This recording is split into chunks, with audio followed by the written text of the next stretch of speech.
உங்களோட வாழ்க்கையில நீங்க சந்திச்சுக்கிட்டு இருக்கிற போராட்டங்களுக்கு விடை கிடைக்க போற தருணம் இது. நம்ப முன்னோர்கள் ஒரு ரகசியத்த சொல்லி வச்சிருக்காங்க. ஒரு மனுஷன் எவ்வளவுதான் உழைச்சாலும், எவ்வளவுதான் புத்திசாலியா இருந்தாலும், அவனோட முன்னேற்றத்த தடுக்கிற 3 கண்ணுக்கு தெரியாத சுவர்கள் இருக்கு. அந்த சுவர்கள நீங்க தகர்க்காத வரைக்கும் அதிர்ஷ்ட தேவத உங்களோட கதவ தட்டமாட்டா. அந்த 3 தவறுகள் என்ன அப்படிங்கிறத மகாபாரதமும், ராமாயணமும் இன்னைக்கு வரைக்கும் நமக்கு சொல்லிக்கிட்டே இருக்கு. வெறும் 15 நிமிஷம் உங்களோட ஃபோனை ஓரமா வச்சுட்டு இந்த ரகசிய கதைகளை ஆழமா கவனிச்சு கேளுங்க. இந்த வீடியோவோட கடைசியில உங்களோட மனபாரம் குறைஞ்சி ஒரு புதிய தெளிவு பிறக்கிறத நீங்களே உணர்வீங்க.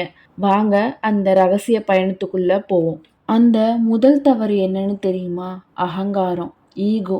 இது ஒரு ஸ்லோ பாய்சன் மாதிரி உங்களை மெதுவா கொன்னுடும். நான் அப்படிங்கிற எண்ணம் வரும்போது நம்மளோட கண்கள் உண்மையை மறைச்சிரும். அதனால ஒரு பெரிய வீழ்ச்சி தான் நமக்கு கிடைக்கும். அதுக்கு உதாரணம் துரியோதனனோட வீழ்ச்சி தான். மகாபாரத போர்க்களத்தை நினைச்சு பாருங்க. துரியோதனன் ஒரு மாவீரன்கிறதுல சந்தேகமே இல்லை. ஆனா அவன்கிட்ட இருந்த ஒரே ஒரு குறைன்னு சொல்லணும்னா அது அவனோட அகங்காரம். கண்ணன் பாண்டவர்களுக்காக தூது வந்தப்ப அவங்களுக்கு 5 ஊர் கூட கொடுக்க முடியாதுன்னு சொன்னது மட்டும் இல்லாம ஒரு ஊசி முனை நிலம் கூட தரமாட்டேன்னு ரொம்ப கர்வமா பேசினான். அவனோட அந்த ஒரு பிடிவாதம் தான் ஒட்டுமொத்த கௌரவ வம்சத்தையே சுடுகாடா மாத்துச்சு. அவனோட 100 தம்பிகளையும் அவன் போர்ல இழந்தான். கடைசியில அவனும் இறந்து போனான். இத இன்னைக்கு நம்ம வாழ்க்கையில நடக்கிறத விட ஒப்பிட்டு பாருங்களேன்.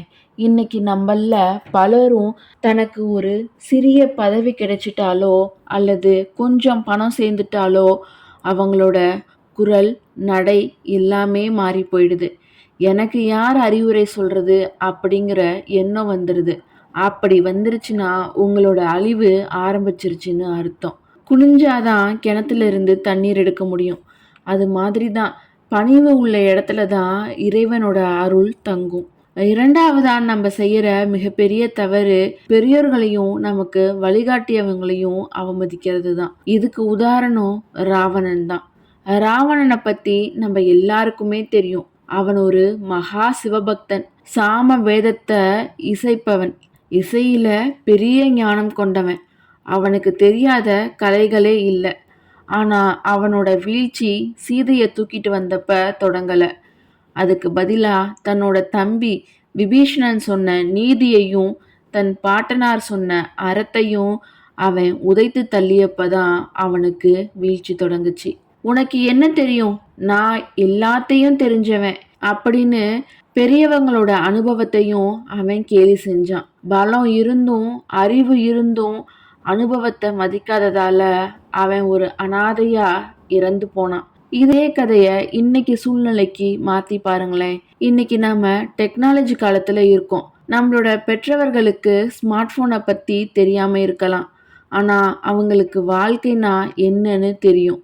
அப்பாவுக்கு ஒன்றும் தெரியாது, அம்மாவுக்கு விவரம் இல்லை அப்படின்னு நாம சொல்ற ஒவ்வொரு சொல்லும் அவங்களோட ஆசீர்வாதம் நமக்கு வராம தடுத்து கதவுகளை நமக்கு நாமே மூடிக்கிறதுக்கு சமம். உங்களோட வீட்டில் இருக்கிற பெரியவங்களோட ஆசீர்வாதம் இல்லாத எந்த ஒரு காரியமும் முழு வெற்றி அடையாது. அடுத்ததா நம்ம செய்கிற மிகப்பெரிய தவறு இறைவனை மறக்கிறது அல்லது நம்பிக்கை இல்லாத தன்மை. வாழ்க்கைங்கிறது ஒரு கடல் மாதிரி. இதுல இறைவன்கிறது கலங்கரை விளக்கம் மாதிரி. நாம படகு ஓட்டும்போது வெளிச்சம் இல்லைன்னா என்ன ஆகும்? இருட்டுல பாறையில மோதி நம்ம போற படகு சிதறி போயிடும். இதுக்கு ஒரு கதை உதாரணமா சொல்லணும்னா அஜமிலன் அப்படிங்கிற ஒருத்தனோட கதையை தான் சொல்லணும்.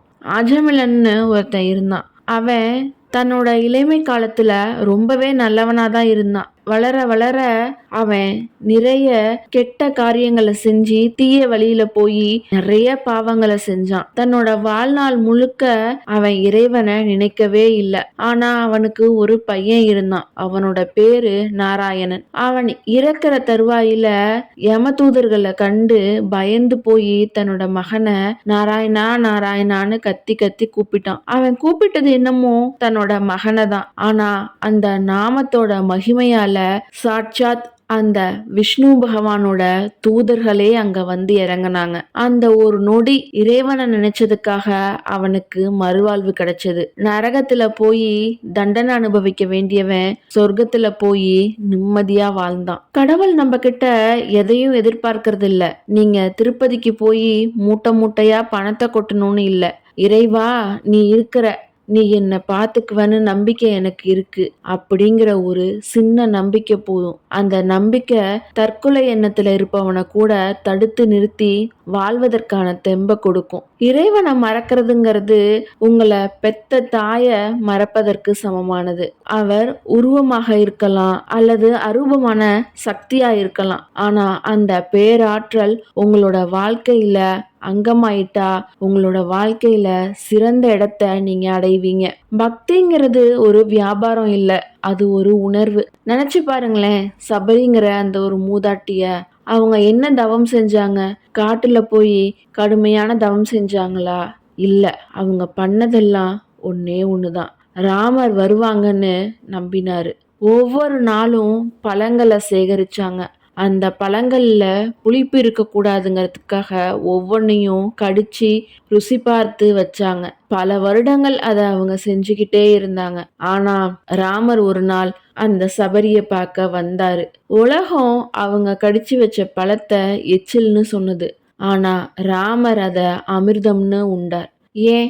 அங்க அன்பு இருந்தது. அதே போலதான் துருவன்கிற ஒரு சிறுவன், வெறும் 5 வயசு பையன், தந்தையோட மடியில அமர முடியலையேங்கிற தன்னோட ஆதங்கத்துல காடுகளுக்கு போய் தவம் செஞ்சான். அவனோட அந்த ஒற்றை இலக்கு இறைவனையே முன்னாடி கொண்டு வந்து நிறுத்துச்சு. உங்களுக்கு தேவைப்படுறது பெரிய பூஜைகள் இல்ல, ஆழமான அன்பு மட்டும்தான்.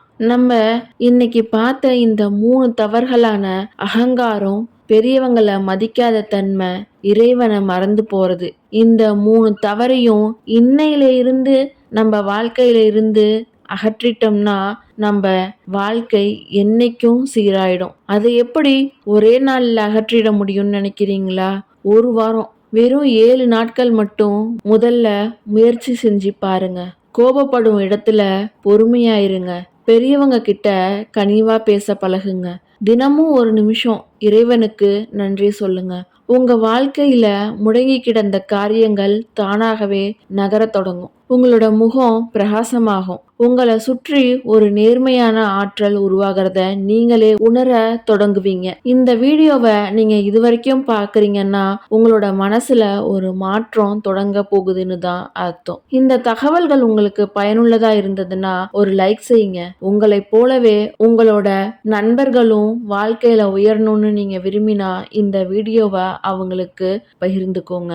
உங்களோட வாழ்க்கையில நடந்த ஏதேனும் அற்புதத்தை பத்தி நீங்க கீழே கமெண்ட்ல சொல்லுங்க. இதே மாதிரி மேலும் பல வாழ்வியல் ரகசியங்களை, ஆன்மீக கதைகளையும் கேட்கறதுக்கு நம்மளோட சேனலை சப்ஸ்கிரைப் பண்ணி வச்சுக்கோங்க. உங்களோட வாழ்க்கையில எல்லா வளமும் நலமும் கிடைக்கணும்னு அந்த இறைவனை பிரார்த்திக்கிறேன். மீண்டும் ஒரு அற்புதமான கதையோடு உங்களை சந்திக்க வரேன். அது வரைக்கும் நன்றி, வணக்கம்.